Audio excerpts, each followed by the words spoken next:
Paz de Cristo, meus irmãos, mais uma vez aqui pelo canal Reino de Deus. Agradeço os irmãos que têm acompanhado nossos estudos, que têm se inscrito no nosso canal. Mais uma vez eu peço aí que compartilhe os nossos vídeos, que continuem se inscrevendo, para que o canal venha a ter um crescimento e outras pessoas possam estar alcançadas da mensagem que nós temos trazido. E hoje, como de costume, nós vamos trazer mais uma mensagem, e esse vai ser um estudo sobre o Apocalipse, onde nós vamos estudar alguns detalhes que Deus vai dar para nós nesse livro que é o ápice das profecias de Deus, onde nós vamos compreender muitas coisas acerca do fim. Se Deus quiser, nós faremos isso hoje. Então, já comece a se inscrever no canal e dá um joinha nos vídeos, amém? Então hoje nós vamos começar a ver um pouco pelo contexto histórico de Apocalipse e entender o que estava se passando. Em Apocalipse, nós vamos ver que era um contexto de tribulação. Sabe por que Deus vai escolher um contexto de tribulação?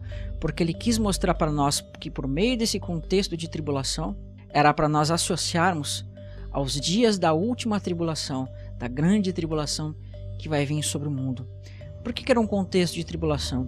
Porque Apocalipse ele foi escrito entre o ano 90 a 95 depois de Cristo. E era um contexto onde Domiciano estava dominando sobre justamente aonde? A Ásia Menor. Domiciano era um imperador romano que estava querendo se engrandecer como um deus e fazendo com que as pessoas o adorassem, né, sacrificasse e queimasse incenso a ele. Então muitos cristãos se levantaram e não adoraram esse homem. Então isso é uma figura para nós do que? Da besta que vai se levantar e vai fazer guerra contra os santos. Aqueles que não adorarem a besta vão morrer. E Domiciano está fazendo esse papel.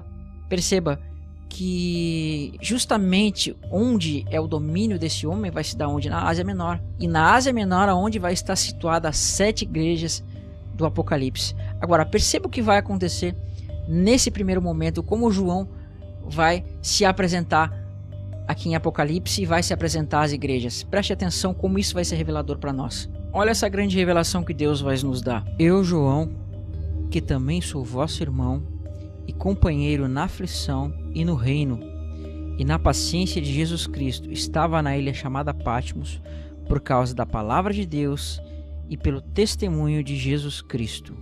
Meus irmãos, quando nós temos isso em mente, perceba essa expressão por causa da aflição, dependendo da tradução, ou por causa da tribulação e por causa da paciência. Olha como Deus está nos mostrando uma coisa tremenda aí. Ele está revelando para nós que esse era um contexto de tribulação.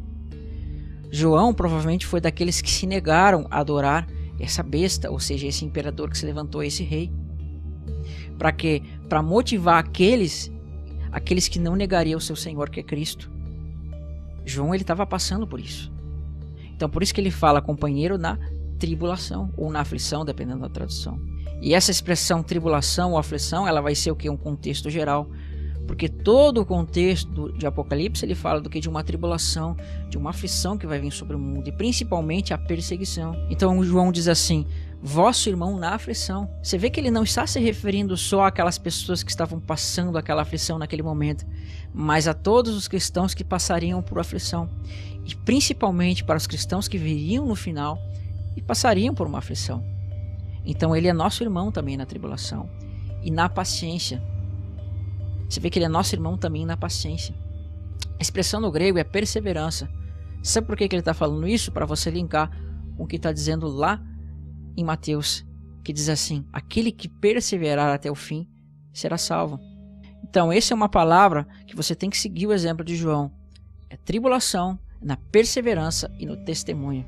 Você vê que vai dizer assim: este evangelho do reino será pregado a todas as nações, então virá o fim. Será pregado como testemunho. Então esse testemunho a gente vai ver que é importante para se entender o Apocalipse. Porque muitas vezes vai falar de testemunhos. Nós vamos ver que Deus vai enfatizar muito essa palavra, esse contexto, tribulação, perseverança e tudo mais. Perceba que João ele foi paciente nessas coisas, ou seja, ele foi perseverante. Por isso que nós vamos ver na igreja de Filadélfia que vai dizer assim: porque guardaste a palavra da minha perseverança, também eu te livrarei na hora da aprovação. Então João ele foi perseverante da mesma forma que Filadélfia vai ter que ser. Então esse é o exemplo que nós tiramos de João. Essa perseverança é aquela perseverança que nos capacita a poder continuar e a perseverar em todo tipo de aflição que vem sobre nós. Então olha como é a perseverança que vai fazer com que você suporte essas aflições, para que você possa dar o quê? O testemunho. Então é isso que João está apontando para nós aqui. E você vai ver que essas cartas que vão ser entregues para o João, elas vão ser entregues para essas igrejas que estavam neste contexto de tribulação. Então você não pode esquecer isso, meu irmão. Quando você olhar para essas 7 igrejas, você tem que lembrar que elas estavam sendo perseguidas por Domiciano, que era um rei que se levantou e estava perseguindo elas. Isso é importante para se entender o contexto. Você não pode tirar o contexto de uma tribulação dessas igrejas. E justamente Deus utilizou o contexto da tribulação dessas igrejas para mostrar a igreja que estaria no final dos tempos passando por tribulação também. É claro que essas igrejas, elas passaram por um contexto de tribulação da sua época. E essa última tribulação vai ser para a época desses irmãos do final. Agora, olha o que vai dizer no verso 10. Eu fui arrebatado no Espírito no dia do Senhor, e ouvi de trás de mim uma grande voz como de trombeta. Meus irmãos, 3 coisas nós temos, na verdade 4 coisas para se entender aqui. A primeira delas é entender que a voz de Jesus é como voz de trombeta. Guarda isso na sua mente que vai ser importante para o futuro. Amém? João, ele foi perseguido no Império de Domiciano. Alguns homens de Domiciano levaram ele para o afligir até a morte e colocaram ele num caldeirão fervente para que ele morresse. Só que Deus o livrou disso e ele não foi afligido por nada. E por causa desse testemunho ele foi mandado para Patmos. Você consegue ver como ele já estava num contexto de uma tribulação? Não a nossa do final, mas ainda assim ele foi participante de uma tribulação. Então João, ele passou pela tribulação, ele sabe o que é passar por uma tribulação. Ele deu o testemunho da verdade, né? Ele pregou a verdade, o evangelho, e por causa disso quase foi morto. Ele não amou a sua própria vida. E Deus entendeu isso e vai dar o seu galardão como não tendo amado a sua própria vida. Só que Deus o preservou para quê? Porque ele tinha o contexto, ele tinha o objetivo de ensinar o Apocalipse por meio de João. Por isso que ele perseverou até o final. Por isso que ele deu João para nós. Por isso que João não foi destruído naquele momento, porque ele tinha ainda um objetivo a ser cumprido, que era dar o Apocalipse. Agora, preste atenção o que vai dizer no próximo verso. Vai dizer assim: eu fui arrebatado no Espírito no dia do Senhor, e ouvi de trás de mim uma grande voz como de trombeta. Nós já lemos esse verso, mas eu quis enfatizar ele de novo. Perceba 2 coisas. Primeiro, João passa pela essa tribulação que nós vimos. Ele deu o testemunho da verdade, passou pela tribulação e agora foi o quê? Levado para cativeiro em Patmos. Só que depois de tudo isso vai dizer assim: e eu fui arrebatado em espírito no dia do Senhor. Meus irmãos, você acha que a expressão arrebatado aqui e a expressão dia do Senhor estão para bonito? E ainda mais a expressão trombeta? É claro que não. Porque Deus está mostrando uma representação de João sendo arrebatado nesse momento. João primeiro passa pela tribulação, depois ele vai para esse cativeiro e agora ele vai ser arrebatado em espírito aonde no dia do Senhor. E nós vemos de forma mais explícita em 1 Tessalonicenses, 2 Tessalonicenses, que a expressão dia do Senhor, ela fala da vinda de Cristo. Então é mais ou menos como se nós estivéssemos vendo João ascendendo aos céus no dia do Senhor. Ou seja, ele sendo arrebatado justamente no dia do Senhor, para ver as coisas que aconteceriam naquele dia. Deus não utilizou essa expressão dia do Senhor para bonito, mas para você ver um contexto profético. E ainda vai dizer assim: escutei uma voz como de trombeta. Você consegue ver a expressão arrebatamento, a expressão dia do Senhor e a expressão trombeta. Jesus está mostrando que a última trombeta para nós aqui, onde o povo vai ser arrebatado. Então eu já disse algumas vezes que às vezes nós queremos colocar um contexto que não está. Algumas pessoas utilizam o verso 10 para mostrar o arrebatamento secreto da igreja antes que venha a tribulação. Só que é um problema, antes que venha esse arrebatamento, João ele passa por essa tribulação. Justamente Deus quis mostrar essa tribulação sobre o João para mostrar que a igreja passaria sobre essa tribulação também. E João, assim como o restante dos outros apóstolos, passaram por tribulação. Você vê que eles não foram arrebatados sem passar por tribulação, mas antes passaram para a tribulação do seu tempo e depois eles vão ser arrebatados no dia do Senhor, tendo passado por uma tribulação nas suas vidas. Agora, você tem que atentar porque vai dizer no próximo verso, porque tudo isso vai ser importante para se entender os restantes dos versos de Apocalipse e das demais profecias que vão aparecer. Meus irmãos, o contexto que nós vamos ver aqui em Apocalipse capítulo 1, 2 e 3, ele vai estar sendo reapresentado em Apocalipse capítulo 8, quando nós vemos aqueles 7 anjos com 7 trombetas. Por que eu falei para você guardar essa expressão voz como de trombeta, porque Deus está revelando por meio de Apocalipse que a voz de Jesus é como uma voz de trombeta, amém? Então guarda isso na sua mente. João foi arrebatado através dessa voz de trombeta. Então você vê que ele passou pela tribulação, foi arrebatado no dia do Senhor e ouviu uma voz de trombeta. E ele foi arrebatado aos céus. Então você entendendo que a voz de Jesus é uma trombeta, você já vai ter grande revelação para o restante das profecias de Apocalipse. E vai dizer assim para nós: e virei-me para ver quem falava comigo, e virando-me vi 7 castiçais de ouro. E no meio dos 7 castiçais de ouro, um semelhante a filho do homem, vestido até os pés de um vestido comprido e cingido até os peitos com um cinto de ouro. Meu irmão, essas coisas vocês não estão vendo para bonito aqui. Mas Deus, ele quis nos dar uma revelação tremenda aqui, meus irmãos. Tremenda. Porque nós vamos ver que vai se falar de 7 igrejas aqui. E João vai receber a palavra de Jesus, que é a voz de trombeta. E as palavras que ele vai escutar, ele vai entregar para 7 anjos.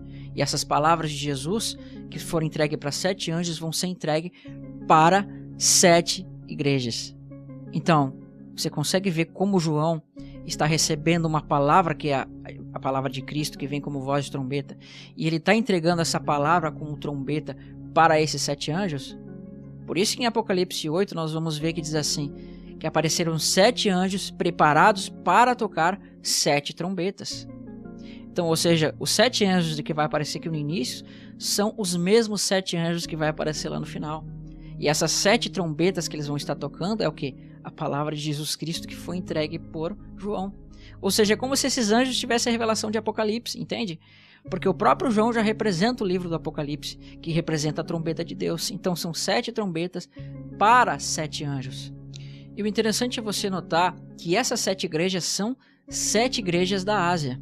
Como nós vimos aqui no início do vídeo, Domiciano estava dominando sobre essa região da Ásia e estava infringindo uma perseguição. Olhe como essas 7 trombetas estão sendo entregues aonde? Num contexto de tribulação. Não foi para bonito que Deus está falando desse contexto de tribulação, mas para que você atentasse para o quê? Para uma tribulação. Claro que no contexto histórico, nós tínhamos mensagens de quê? De exortação, mensagens de arrependimento para coisas literais. Mas essas coisas literais que estão nessas 7 igrejas estão apontando para coisas futuras também. Porque da mesma forma como foi entregue mensagens a 7 anjos para preparar a igreja daquele momento, nós vamos ver que Deus vai fazer o mesmo no futuro. 7 anjos vão tocar 7 trombetas para preparar a igreja. Isso a gente vai ver um pouquinho mais para frente quando nós estudarmos com mais dedicação as 7 igrejas, amém? Agora, o que eu quero frisar aqui é que vai dizer assim, e virei-me para ver quem falava comigo, e virando-me vi 7 castiçais de ouro. A revelação que Deus está nos dando aqui é que 7 castiçais está apontando o quê? Para uma menorá. Nós vemos que no templo havia o quê? Uma menorá. E essa menorá tinha que ser acendido esses fogos. Esses fogos tinham que ser acesos todos os dias para a preparação. Né? Eles tinham que ser preparados todos os dias.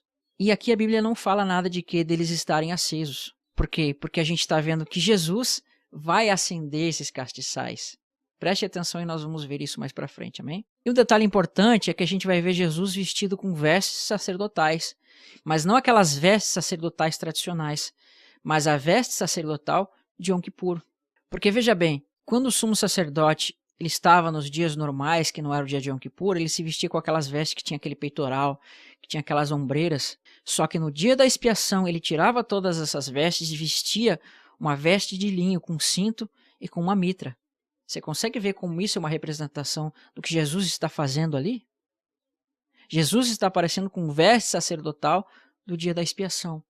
Agora, por que aquelas vestes normais, tradicionais do sumo sacerdote tinham que ser tiradas? Porque diz que sobre elas havia o quê? Ele carregava as iniquidades dos filhos de Israel.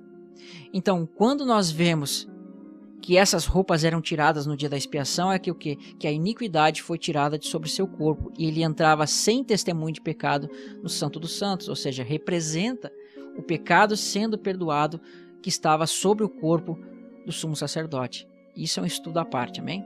Então Jesus está mostrando aqui que agora ele está apontando para o dia da expiação, onde ele entrou com essas roupas glorificadas, porque aquele trocar de roupa do sumo sacerdote representava Cristo trocando de vestes, ou seja, ele recebendo a glória, sendo glorificado. Isso está apontando naquelas vestes de linho. E o restante do contexto vai dizer assim: e no meio dos 7 castiçais, um semelhante ao Filho do Homem, vestido até os pés de uma roupa comprida, e cingido pelos peitos como de um cinto de ouro.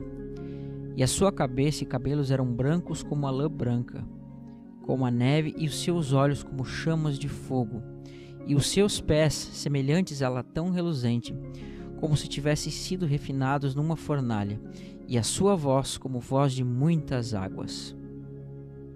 Então, você consegue ver esses atributos que Jesus está mostrando aqui, que está sendo mostrado sobre Jesus: rosto resplandecente, que da sua boca saiu uma espada afiada de 2 gumes, que a sua voz era como de muitas águas, que os seus pés foram refinados como uma fornalha. Tudo isso vai apontar para características de Cristo. E uma das mais importantes é o seu rosto como de sol. Por que o seu rosto é como de sol? Porque pela sua face nós temos a revelação das coisas de Deus. Paulo fala em 2 Coríntios capítulo 3, que nós temos o rosto descoberto pela glória da face de Cristo, e nós enxergamos o quê? A glória de Deus. Você consegue enxergar a lei de Deus hoje por meio da face de Cristo. Amém? Mas eu não vou tratar disso agora. E 2 coisas importantes é que nós vamos ver. Que primeiro nós vemos que a voz de Jesus é como de trombetas. E aqui nós vemos também que a sua voz é como de muitas águas.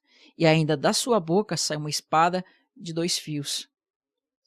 Isso nós estamos vendo que é uma revelação, porque essas muitas águas está apontando para a trombeta de Jesus, porque se a voz dele é como muitas águas e a voz dele é como de trombetas, ou seja, essas muitas águas estão apontando para a trombeta. E ainda, se essas muitas águas apontam para a trombeta e fala que da sua boca procede uma espada de 2 fios, é que tanto essa trombeta fala para exortação, quanto fala para juízo, porque a espada vai representar juízo, porque é pela boca de Cristo que vai ser executado as trombetas, vai ser executado os juízos de Deus. Mas também é por meio dessas muitas águas que a trombeta de Deus, que é Cristo, vai ser tocada. Então tudo isso está apontado ali para nós. Isso a gente vai estudar mais para frente, quando formos estudar as 7 trombetas, lá no final do estudo, amém? Agora, a maior revelação que nós vamos ter, ela vai estar onde? Aqui no verso 20, que vai dizer assim: o mistério das 7 estrelas que viste na minha destra e dos 7 castiçais de ouro. As 7 estrelas são os anjos das 7 igrejas, e os 7 castiçais que viste são as 7 igrejas. Então, Deus vai estar configurando essas 7 igrejas como 7 castiçais. E esses castiçais vão estar apontando para quê? Para aquela menorá que havia no templo. E esses 7 mensageiros vão ser tipificados por essas 7 igrejas. Só que você vê que essas 7 igrejas, ou seja, essas 7 castiçais, eles não estão acesos. E o que Jesus vai fazer aqui é preparar esse castiçal para que essas luzes sejam acesas. E uma coisa que nós temos que entender é que esses mensageiros, eles vão estar entregando a palavra de Deus, preparando essa igreja. Por que são 7 estrelas? Porque da estrela procede luz. E os castiçais têm que ter luz. Então é como se mais ou menos eles estivessem iluminando esse propósito. Agora veja o seguinte, que para todas as igrejas vai dizer assim: aquele que tem ouvido, escute que o Espírito diz a todas as igrejas. Irmão, essas igrejas, 5 delas estão dormindo, mas 2 não. 2 castiçais estão irrepreensíveis diante de Deus, mas os outros 5 castiçais, eles estão dormindo. Você sabia que essas 7 igrejas, elas falam das 10 virgens? Você sabia disso? Nós vamos estudar isso nessa parábola. E a gente vê o que Jesus está fazendo aqui, está mandando esses mensageiros, esses 7 anjos, para prepararem essas 7 igrejas. Então, quando ele prepara, eles despertam essas igrejas, Jesus vai dizer assim uma mensagem: aquele que tem ouvidos, escute o que o Espírito diz às igrejas. Então, percebe essa palavra, o que o Espírito diz às igrejas, é como se ele estivesse colocando azeite nessas lâmpadas. E o azeite é para quê? Para que tivesse fogo, e o fogo desce a luz. Então, esses anjos, eles estão acendendo as 7 igrejas. É mais ou menos como se esses anjos fossem o isqueiro para acender essas igrejas. Então, essas mensagens estão despertando essas igrejas para receberem ao Senhor.